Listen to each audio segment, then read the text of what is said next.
अभिषेक कुठे गेला? अभिषेक गेला.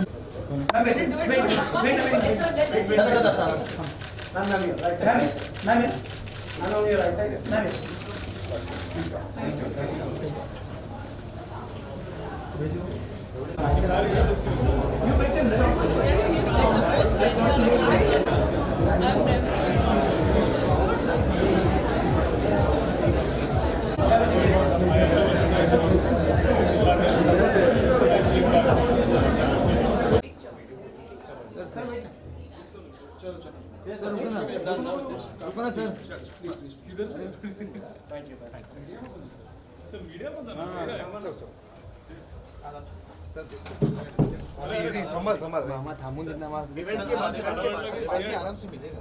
बाद में दूसरा भी इवेंट है सर. अरे मोबाइल संभालो संभालो फोटो वही नहीं भाई. कम से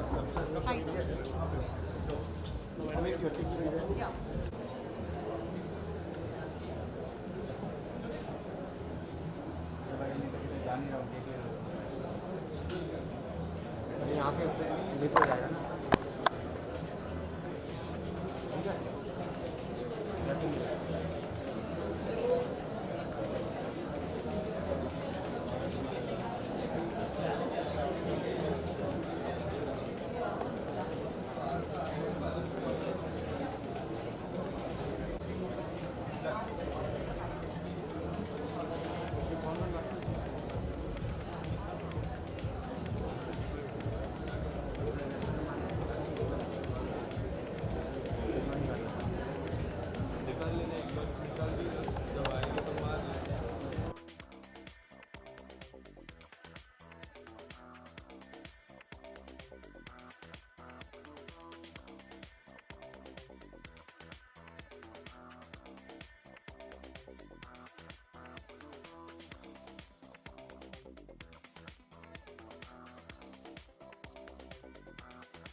Founder of Project Naveli, a non-profit initiative working towards providing women with resources and opportunities to allow social and economic change. More power to you, girl.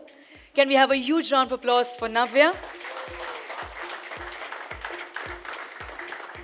The fourth panelist, ladies and gentlemen, this evening is none other than our very own Anand Goenka. Anand is the vice chairman of RPG group companies SIAT and GenZ. He was recently the managing director of SIAT from 2012 till March 2023. Prior to this, Anand worked in KEC International and Hindustan Unilever. Anand has been recognized by Forbes as the next generation business leader of the year in 2017 and as India's 40 under 40 business leaders by Economic Times Spencer Stuart. That's not all.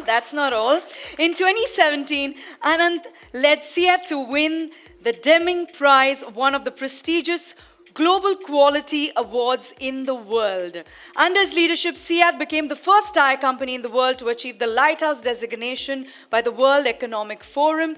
Anand is an economics graduate from the Wharton School University of Pennsylvania and an MBA from the Kellogg School of Management. Can we have a huge round of applause for Anand? And last but not the least, I would now like to invite the man who will be comparing our panel, Nikhil Taneja, who is the co-founder of Yuva, a youth media organization and a platform that is dedicated to the empowerment of young Indian. Well, Nikhil is a Mumbai-based writer, producer, storyteller, entrepreneur, youth mental health advocate. Oh my God, Nikhil, I'm already tired reading this, but amazing. Nikhil has been responsible for some of the biggest hits in the digital space at Y Films, the youth wing of India's. Have a round of applause for the people over here. We are going to talk about cracking the happiness code. So I think I'm going to start with a very easy one. In one line, what does happiness mean to all of you? Very easy. How can you bring your happiness philosophy in one line? I think we'll start with Navya because she just told me that she wants to answer first. I actually said the opposite, but thank you. And that's not an easy question. That's a very existential question you've asked me. But I don't know if I can sum it up in a sentence. I'll say it in a word. Happiness for me is my family. That's a good one. That's a really lovely one. Shreyas? Well, I am a little longer than this, but happiness for me is the journey of self-awareness, continuously learning, evolving, and embracing the growth that comes from your life's experiences. So well said, so well said. Shreyas, if I may ask, are you doing better now? How are you feeling? How's your back right now? Back, yeah, I'm recuperating well. For the last few months, I was struggling a bit, but now I've reached the stage where I feel extremely comfortable. I can travel well, and yeah, I've started batting as well, so it's a great news. We are all rooting for you. Can we have a round of applause for one of India's premium cricketers? We're all cheering for you. I really hope to see you back on the pitch again. Thank you so much. Niharika, in one line, what is happiness? I feel like if I was really happy, I would know exactly how to answer it. But I think we all want to be happy, and I love how he simplified it in one question and asked, like, we don't spend our entire lifetime just trying to figure it out. So I guess happiness is something I want, happy is something I want to be. So I'm going to work towards it. So just watch my videos so I get happy. Thanks. Well said. Anand? To me, happiness is peace of mind. It's very simple. I think this is something for all the younger folks I think to take away. I think this is a Zen philosophy. Thank you so much. Peace of mind. I think fantastic answers from everyone. They all said such cute things, so I just want to change my answer to everything they said. Ditto.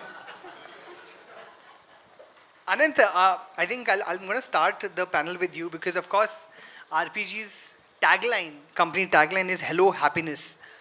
Why is happiness so important to you as a company? That's not something you see in the typical philosophy. You're always talking about revenue, profits, growth.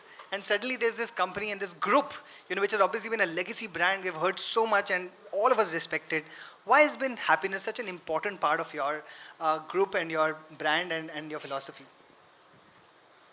Yeah, I'd say for us, happiness is very much embedded even in our vision statement. So it says our vision is to unleash talent, touch lives, outperform, and be happy. So that's really, it's embedded in really our core in terms of our beliefs. But why happiness, I'd say, is that we feel that if our people are happy, customers will be happy. We feel that it'll result in better retention, better productivity, and eventually lead to growth and profitability and so on, all the financial metrics. But I think the core starts from happiness. In fact, internally, we've also spoken about, what does happiness lead to success or does success lead to happiness? And we felt that success leads to happiness only for a short period of time. But if you can internally be happy and the outcomes of living a balanced life or being more meaningful and purposeful will make you more successful. So we feel happiness leads to success. That's so well said. And I hope, honestly, can you have a round of applause? Because I hope there are more corporates that think this way. And, I think one of the great joys for us to work with, as you are, to work with RPG has been learning that these commandments that we have released today in the research report have been a core part of your group's philosophy and policies. Actionable policies since so long. So congratulations to you and everyone over here who's worked toward making this happen. Niharika, I'll come to you. And I know that I've heard you talk about happiness in a very existential manner before. But I think one of the things that I do recognize is that it's not easy being a content creator. It's very demanding. It's obviously there are lots and lots of challenges on a day-to-day basis that you face, and especially as a young person, it cannot be easy. And you've just said earlier, you want to be happy. How do you balance this idea of, what is the pursuit of happiness with these daily stresses and demands of being a Gen Z content creator? I don't think it's any different just because you're Gen Z. But as a content creator that does comedy, I think most of my job is rooted in me being happy, which is not all the time. So like it's tied to my job and my money. So then I remind myself that you need to be happy today because we need to make money, But jokes apart, I think for me, for the longest time in my life, I measured happiness in terms of success. I would equate it to what the next big thing is or the next big goal is until I couldn't do it anymore. I actually started creating content when I was 18 and I did really well for an 18-year-old. I was the most popular kid in college. I had a blue tick before blue ticks were even a thing, guys. Like you need to know. Like no, it gets sad. It gets sad. Hold on. So I thought I was really like killing it, right? Like I thought I made it. And I was a college student where my classmates were taking pictures with me. Now imagine how much that'll get to your head. And then it hit a point where I just didn't know why I was doing what I was doing anymore. I did it for the passion in the beginning, and then it just became for the fame and the numbers, and I couldn't do it anymore, and it didn't make me happy, so I quit. And I did a double master's, and I realized that made me sad. So then I stopped. I didn't stop. I finished it because my parents said they would get me married if I didn't finish it. So I was like, okay, I will do it. I'm a South Indian, if you couldn't tell. So I did whatever they asked me to do, and now I'm happy because my parents are happy. And that's how I get through every single day, by keeping them happy, but also just in smaller things. I don't equate happiness to goals and numbers and anything that you can quantify anymore. I'm going to be so Pinteresty and cliche right now. I find happiness in like the tiniest things. When my dog says hi to me first and not my brother, yes, that's a win. I'm the favorite, And I know I'm my parents' favorite, so I'm happy. My brother's not, so yeah. Thank you for the very real answer, as usual, Niharika. I hope one of the little things that makes you happy is also being on a stage with such cool people. Actually, I am such an anxious person that this is my nightmare, being in public, which is why I make videos behind closed doors, comedy ones, get your minds out of the gutter. So it's just, this is like, you need to laugh here so I don't get an anxiety attack. Please laugh. Oh my Everyone. gosh, Niharika, you're so funny. Thank you. Please ask someone else. Thank you. I think we are talking about pressures and stresses. I think Shreyas, naturally that comes to you. Being a cricketer for the Indian cricket team, it's such a public and such a high stress environment. Of course, we know that you've gone through injury as well. How do you, as a sports person, as an athlete that everyone is looking at day in and day out and looking up to, so to speak, how do you manage to prioritize your happiness? And does that have an impact towards the performance that you give, in the matches? See, in our country, fans are definitely passionate about their sports, and whenever they come to see the match, they want their team to win. So obviously, the pressure is always going to be there if you play on the field or you step out of the field. But as they say, when you work, and if you enjoy your work, it doesn't feel like working. So that's the mantra which I follow, and I love what I do. Whenever I step onto the field, I enjoy that moment. Whenever I see, the stadium is filled with crowd and it's bustling, the atmosphere is electrifying. And that's what gives me a goosebump. And, I just want to go out there and give my best to all of them. So whenever I perform on the field, I see to it that I give 110%. I try to leave no stone unturned. And also my preparation is something like I try to follow a certain kind of routine. I try to repeat it as long as possible. So I try to maintain a kind of discipline. And you see, when you do all these things right, you're not worried about the pressure and the outcomes, to be honest. You just want to focus on what's there on your plate rather than, distracting your mind about what other players are doing or what other teams are planning against you. Yeah. So, hence, just to, long story short, I just like to, in between the matches, unwind, rejuvenate, relax.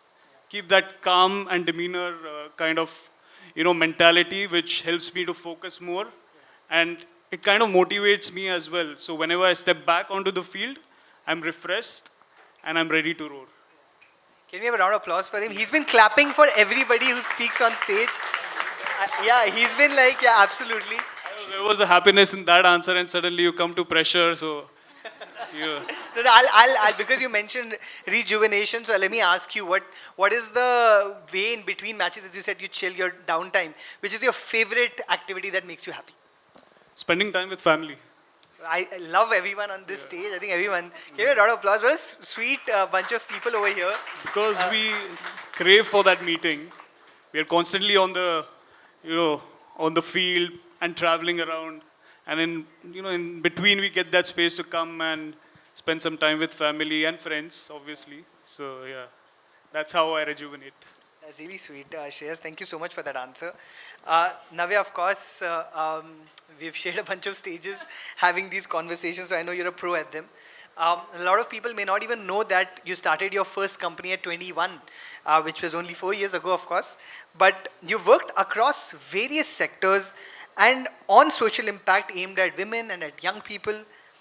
And again, I know that this is a question that is asked to you a lot, but of course, as someone who has had privilege and the opportunity to do anything, why is it that working on social impact and empowering other young people, and especially women, why does that make you happy? You're really asking me all the really difficult questions. But I'm going to steal something you've been saying to me for the last 1 month, is that I think we have a responsibility to leave society better than we got it. And I think I'm trying to play my part in doing that. But I think when you talk about privilege, I think, I was blessed to be given a lot growing up. And I think even for me to be able to start a company at 21 is something, that only happened because of, maybe the support that I got from my family, or the fact that, maybe I had certain advantages. And I think accepting that is a big aspect of that, is understanding that you were given a lot of opportunities that a lot of people don't get at that age. And so to use those opportunities responsibly is something that at least my family has brought me up to believe in. And I also actually graduated in COVID, and we were just talking about that earlier. And I think that a lot of organizations and companies and startups that started post-COVID, suddenly became geared towards not just chasing profits or metrics, but also, what their consumer was feeling at the end of the day. It was more impact-driven, more impact-centric. We wanted to actually, either work towards climate change or impact people's lives. And I think I was also one of those people, because I started my company during COVID in the middle of the lockdown. And I think that at that time, everyone's mind was on how can we help. I think it didn't even have to be on a larger scale. It was just how can we help even one individual person, because of what the climate was like at the time. And so I think that was where the sentiment for just wanting to help and do something, and share a lot of the opportunities and resources that I was given, so that a lot of other people can do the same with their time and their, intelligence. And we have, of course, this report is about Gen Z, and I really think that our generation has so much talent, and not enough opportunities to, perform or to use those abilities. And I was just trying to see if I could create a platform that would allow that to happen. Yeah, I really admire you for all of this. I think Project Naveli has been doing a wonderful job. I see only Shreyas clapping at the end of every answer. Please, he's been rooting for every one of us. Yeah. We all need to root also for the people on the stage.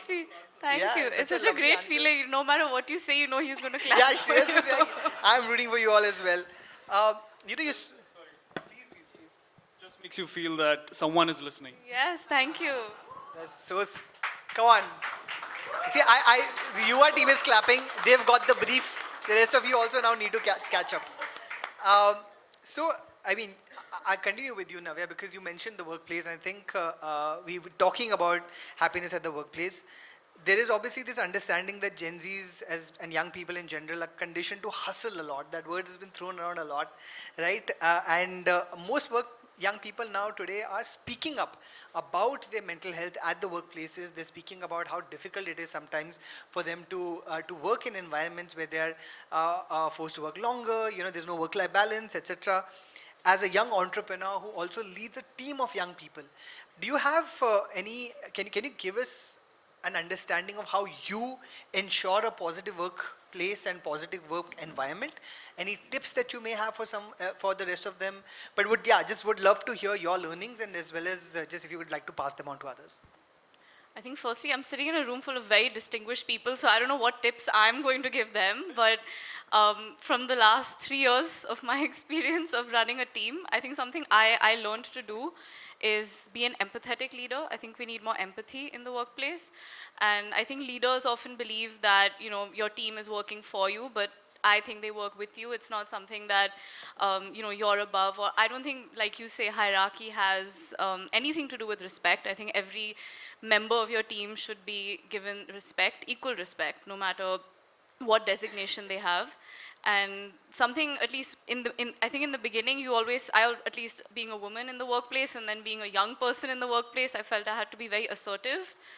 In the way that I was doing my business or in the way I was doing work. I had to be very in control, and that's not the reality. You know, as human beings, we can't always be in control.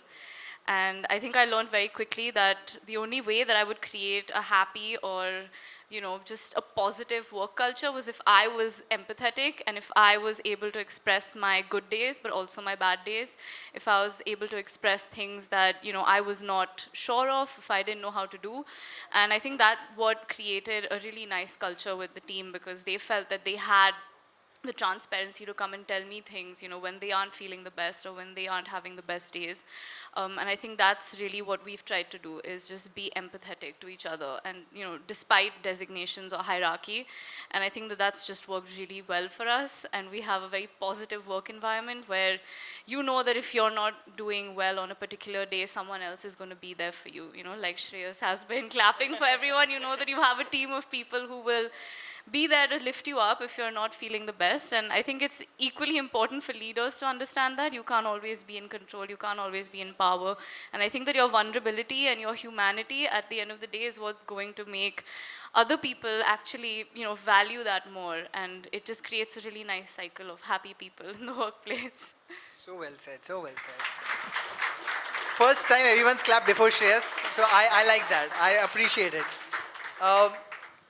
You know, I mean, I just want to reiterate, I think it's such an important point, right? I think some of the research also and the report also brought this up. We saw that about 61 to 64% people are actually saying that they would rather value a mental health positive workplace or a flexible work environment even more than perhaps their salaries. You know, and you know, as we've gone on campuses now on ground, and we're hearing this with young people, we're hearing them speak up and say that we care about, you know, us at the workplace as much as we care about the work at the workplace. So thank you for bringing that in. I would, Niharika, again, as the other Gen Z on this stage, I've spoken about advice, but I know that a lot of young people today are choosing alternate careers like yours. I don't even know if content creation today or being a digital creator is an alternate career at this point, with 10 million, I think, and more people wanting to take this up. What kind of an advice would you give to any young person from something you have learned, from the mistakes that you may have made or the hard work that you've done to come here? What advice would you like to give other young people on how do you maintain your happiness and well-being while being creators or just working in alternate professions outside of you know, the typical workplace? I think social media can be extremely enticing, and you look at it and you're like, oh my God, this is so amazing, we should do this. But it's just everybody's highlight reel, guys. You really don't see what is going behind it. I'm not saying, oh, it's so difficult. I'm just saying there's the ugly also. I think for me, I graduated 6 months ago, and even 6 months ago, I wasn't ready to like not take up a job, because it's a very unstable career. I'm one of the top creators today, tomorrow it's someone else. And the entertainment industry has a shelf life, especially for women. And I'm very aware of it, which is why don't quit your job. If you have a stable 9 to 5, it's good to have stability. Do this on the side until the paycheck that comes from this is, you know, way higher, or makes you feel financially stable and comfortable. I don't think you should leave it for the glitz and the glam. because you're relevant today, you're not tomorrow. What are you going to eat? Flashes and cameras? No, you need money, right? So I think when you do social media, you have to be very sensible. I just don't think you should jump into it. A lot of creators are like, oh my God, do social media, do it. But to get the kind of money that you get once you're at the top, you'll have a lot of years where you make absolutely no money on social media and nobody's watching you. Will you still make those videos if you're not making money and nobody's watching you? If your answer is no, you're not social media creator is not your passion. Make videos that you want to make on the side. Once it starts bringing you money, do it as a job. That's it. That's my 2 cents, because I wouldn't leave a financially stable space to follow a passion that I don't even know what it would take me to, you know? Be passionate, don't be stupid, basically. Nicely put. Yeah, I think a lot of these things we don't even understand. I think it's, you know, they're the Gen Zs and young people are the first generation that is actually living through this, you know, so their kind of history in as it is being formed. So it's important to have this kind of context. So thank you for providing that. You know, we're talking about workplaces. We've spoken about pressure, external pressure, Shreyas. But as a Team India cricketer, you know, I would imagine that it was something that you would want to do when growing up. Now you're here, you know, there are also expectations you have from yourself.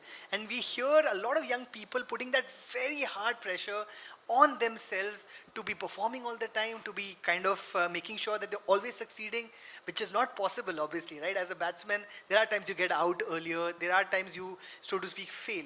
How do you deal with your own expectations when, you know, failure happens in such a public sphere?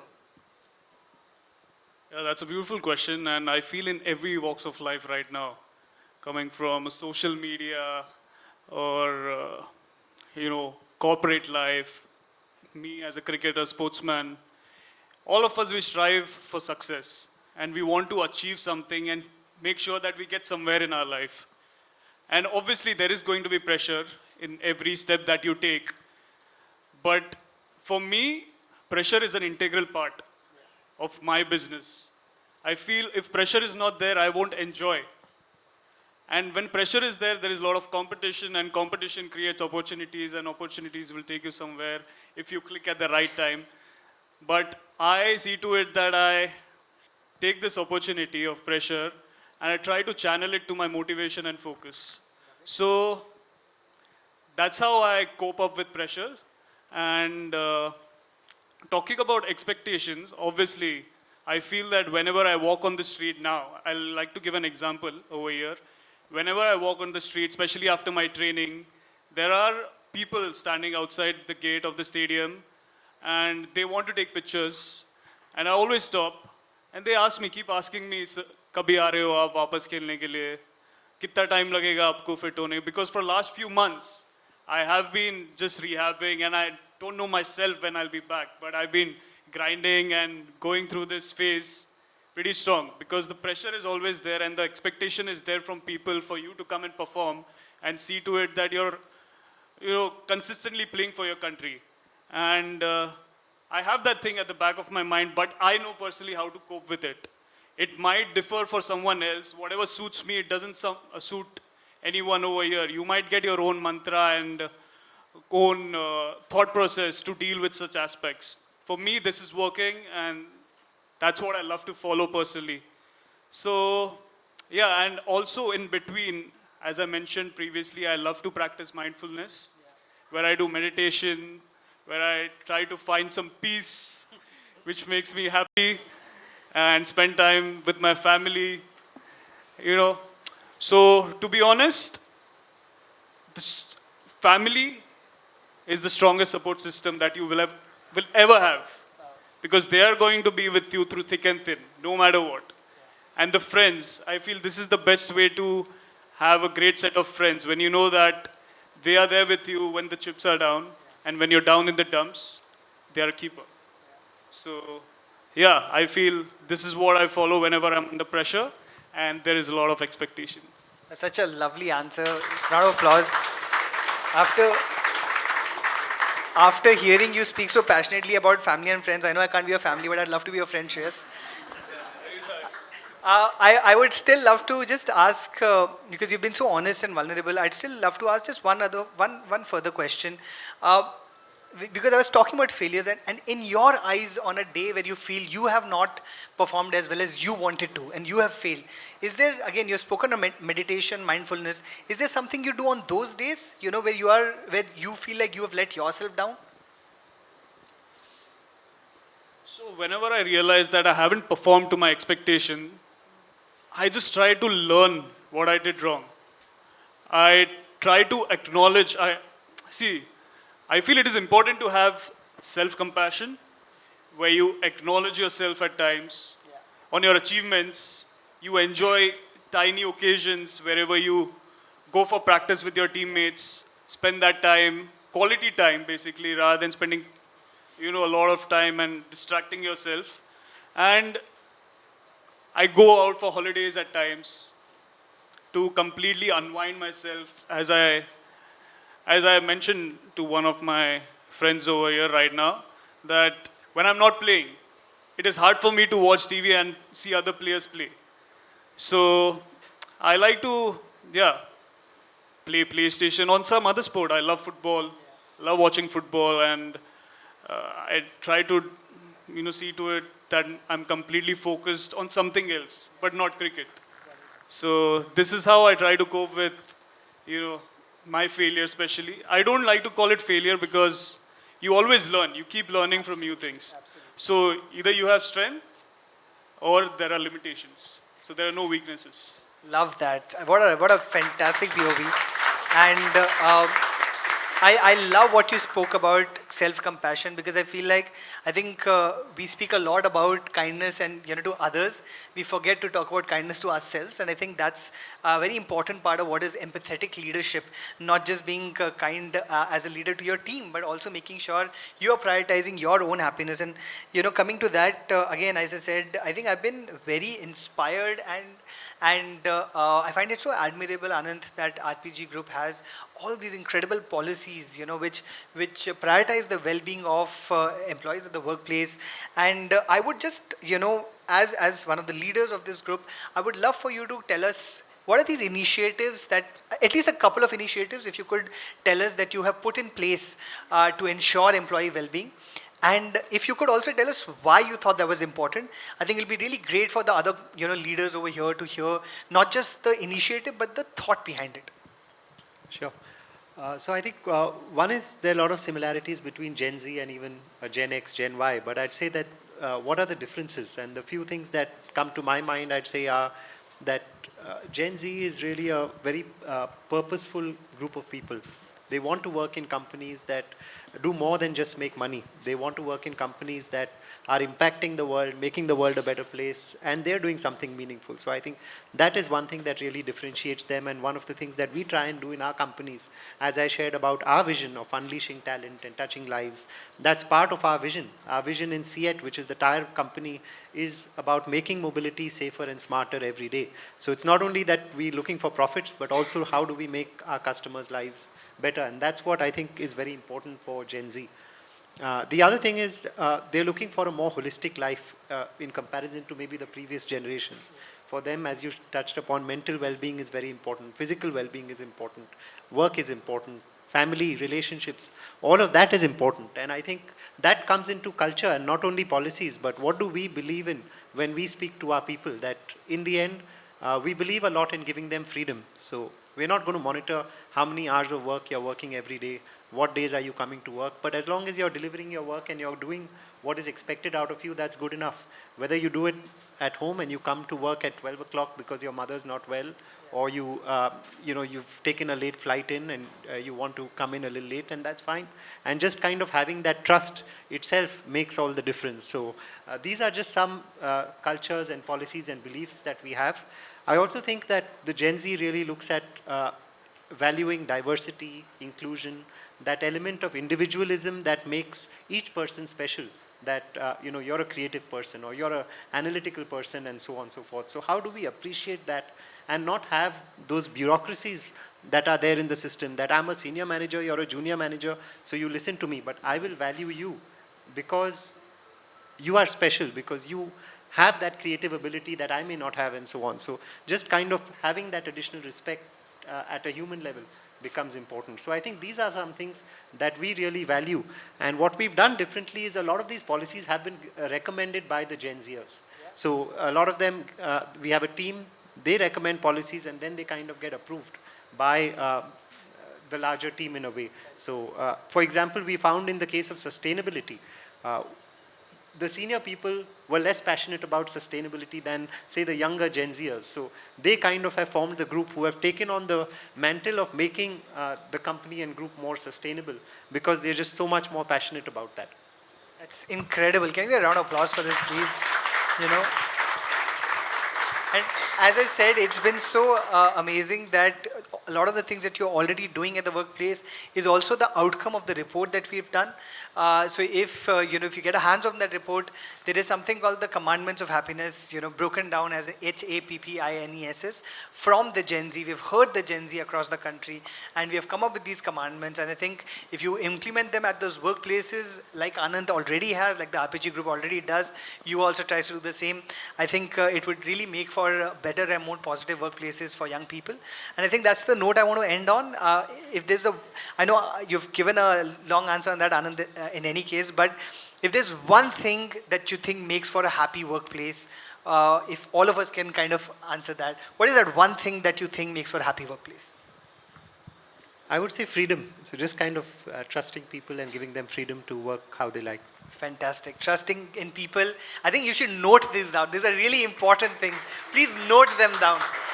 You can also tweet them out. Hashtag. There's all these people over here who you can tag as well. Feel free to do that. Niharika, one thing that makes for a happy workplace. Happy employees, just keep them Workplace. happy, right? Just workplace. Yeah, your workplace. My workplace? Yeah. What is that one Just thing? me happy because it's just me, myself, and I. So if I'm happy, my workplace is happy. We love that for me. Well, yeah, I mean, I meant your industry, but yeah, that also completely My works. industry. I don't think. That's a therapy session. Never mind. Well, okay, I think trying to keep yourself happy is what makes for a Yes. happy workplace. I think Inner that's a good peace. answer. Inner peace, absolutely. Shreyas? For me, it's all about strong bonding. So fun and enjoyable moments that fosters the sense of camaraderie. Yes, one Love line. it. Strong bonding at the workplace. Yeah. Navya? I would say equality and kindness. Absolutely, Ryan. Absolutely. Equality and kindness. I'll again add, I think, just listening to young people, which is what we've also tried to do with the report. If you just listen as much as possible in the workplaces, you can absolutely create positive environments. Can we have a round of applause to all these incredible people over here who have given their time and efforts? I just, is the other question, and Madonna, are you going to be doing the Q&As or are we going to be? You can take. If anyone has questions for the people over here, Can we have a please mic feel free in the to audience? ask. Thank you so much, Nikhil, Niharika, Anand, Shreyas, and Navya for sharing your thoughts. But doesn't end here. I would like to just sum up by saying happiness is truly a state of mind, right? It's not about waiting for that big moment, that big dream to be fulfilled, that you be happy. I would say enjoy the journey and not just the destination. With that, we open the floor for Q&A. Can I have a mic in the audience, please? We'd love, leaders, but as well as young people. If anyone has questions, please feel free to ask. So could you stand? Yeah. We'd see you. Yes. Hi, I'm Sam Balsara. As I was listening to all the wonderful thoughts, my thinking has been that you have to learn and train your mind to be happy. Otherwise, nothing in the world is going to make you happy. In whatever state you are, you can easily lull yourself into believing that you are unhappy. I'd like to hear, the panelists' view on this, or also if your research threw this up. Because I think it's a very essential condition to your state of well-being. Indeed it is. Would young Anyone people you would would like like to to go? answer Navya, that? what do you think about this? Why am I being chosen as the He's first talking one? about he's talking about a mindset that he's had. They're talking about young people in the Everyone research. here is young. Niharika and Navya, you're the I'm youngest just of the a lot. sad person, so you can take. I mean, at least what I agree with you actually, and I think we've all probably at some point in our lives been told that we have to train ourselves to be happy. And maybe for the longest time I did that as well. But I think what changed for me is just gratitude. I think gratitude for very small things in life. Gratitude for having a roof over your head and food on a plate, just the bare minimum that we're able to have that on a daily basis. I think that just, being more grateful makes me more happy because it makes me realize that I have a lot more, and often we are in this race of just trying to succeed and gain things, and we actually forget all that we already have. So I think that gratitude would be my answer. It's a great answer. That's why we go to you, see?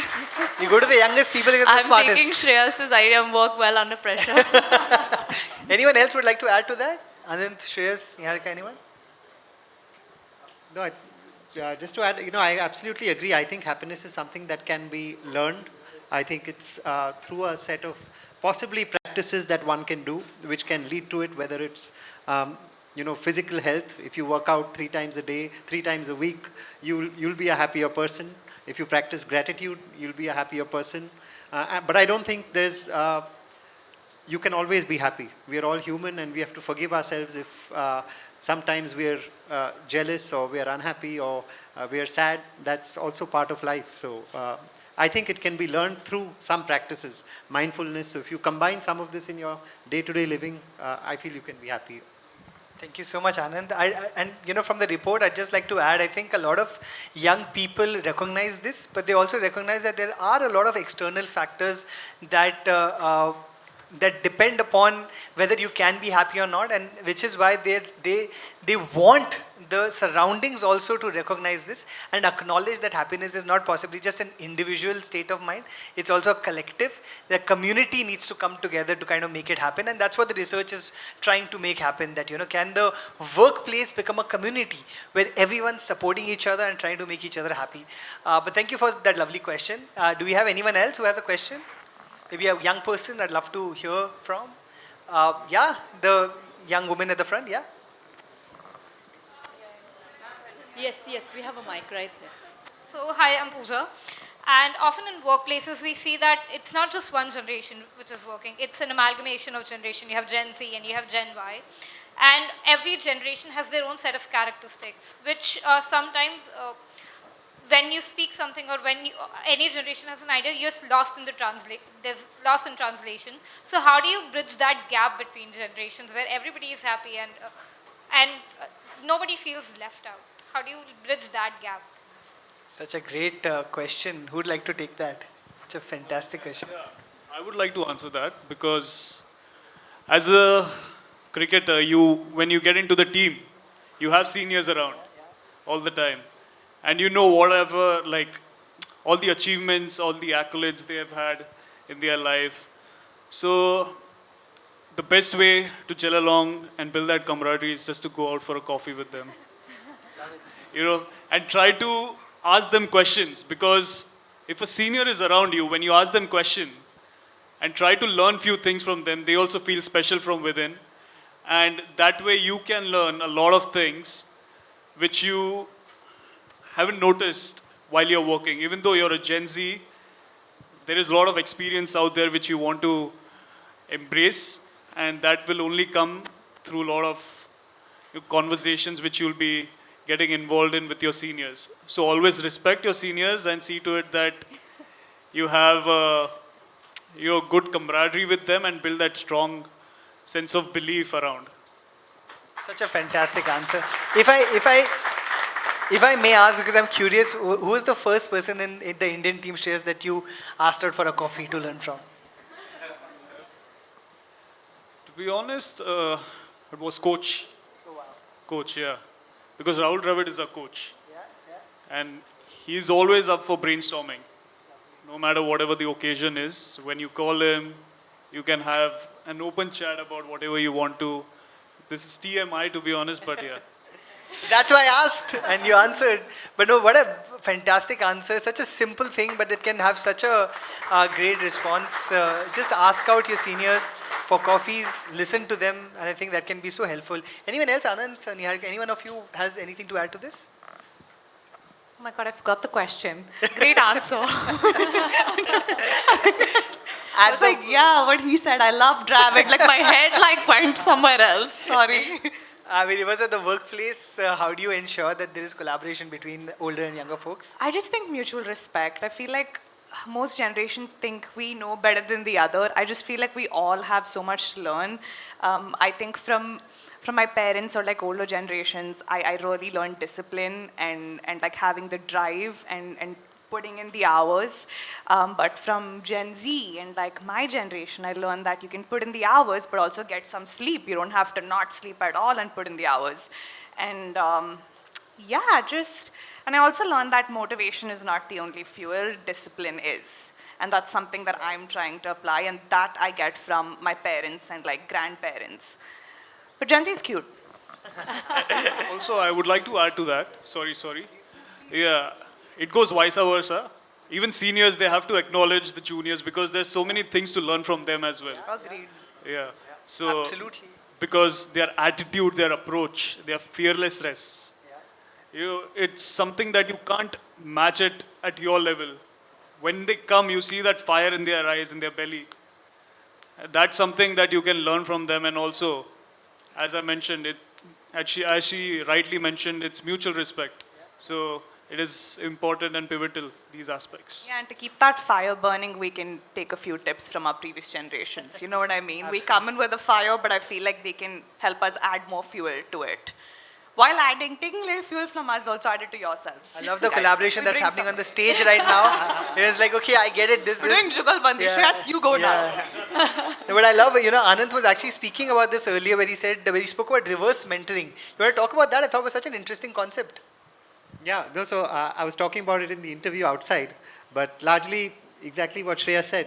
The respect has to be the other way around. And in today's world, there is, with the digitally native Gen Z who have just grown up living and seeing Instagram and internet and all of that, there's so much for the senior folks to learn. So reverse mentoring is largely where you catch up with the young Gen Zers or an individual mentor and learn from them as to what's happening, what motivates them, what's going on tech, and how can the company change. Fantastic. Do we have time for one last question? One last question. Anyone quickly? Yes, please. So hello She said everyone. quickly, and we had a quick.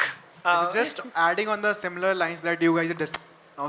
So everyone here has a experience of leading a team, either Shreyas, either Navya. So when you lead a team, basically it's like there are a lot of different people there. Like you have a people from right now the discussion was Gen Z and Gen Y. So there are a lot of different people and they all are a different person. So they have a different way of thinking. When you lead a team, so basically they think like that. Somebody has a different way of thinking. Somebody can understand what you're trying to express in a different manner. So how you make sure that you take all of them together? Because sometimes whatever you are doing, other person may think it is right. At the same time, the second person will not think it is right. Team leaders all over here, Anand, Navya, Shreyas, who would like to go? I think it comes a lot from the previous answer, but if there's any other points that you'd like to add? No, I think that's what builds the strength of the team, diversity. If everyone had the same thought, then you're kind of, you don't need so many people in the team. So if you can have a team where you have creative experts, somebody who has studied English language and somebody who has studied psychology and somebody who has studied business, that mix will add a lot more value to the team. So you appreciate everyone's point of view and then emerge to something which is something completely innovative and interesting. Thank you. All right, can we have a huge round of applause for our panelists? Can we individually right now have an applause for everyone on this? Navya, for the wonderful work that you're doing. Round of applause for Navya. Shreyas, we cannot wait to see you back in Team India players, Team India jerseys. Big round of applause for Shreyas. Niharika, I hope you always keep finding the happiness in the work that you do. Round of applause for her. And Anand, thank you so much for being that empathetic leader that all of us want to be. Thank you so much. Thank you everyone for being here. And thank you so much, Nikhil, for taking this panel discussion smoothly forward, everybody, and make it really exciting and interesting for us. Please watch out for the report if you are able to please share it. There's a lot of work that's been put. You know, the group has given an opportunity to the rest of all the corporates, in fact, to learn from the policies. A lot of work has also been put by the Yuva team. We'd love for you to have that and share it as much as possible, and hope you get to learn a little bit from it. I'm going to do a very Gen Z thing to end with, where I'm going to ask for a selfie with everyone. We'll take a selfie with the crowd over here. You all okay with that? And I'm going to hop in. Yeah, please feel free to hop in. Just pretend that you enjoyed the session, okay? When you take the picture, just be happy. You know, that's the takeaway, happy. Or should we put our hands up in the air? Yeah, please feel free. Can we all do this? Yeah? The Gen Z thing.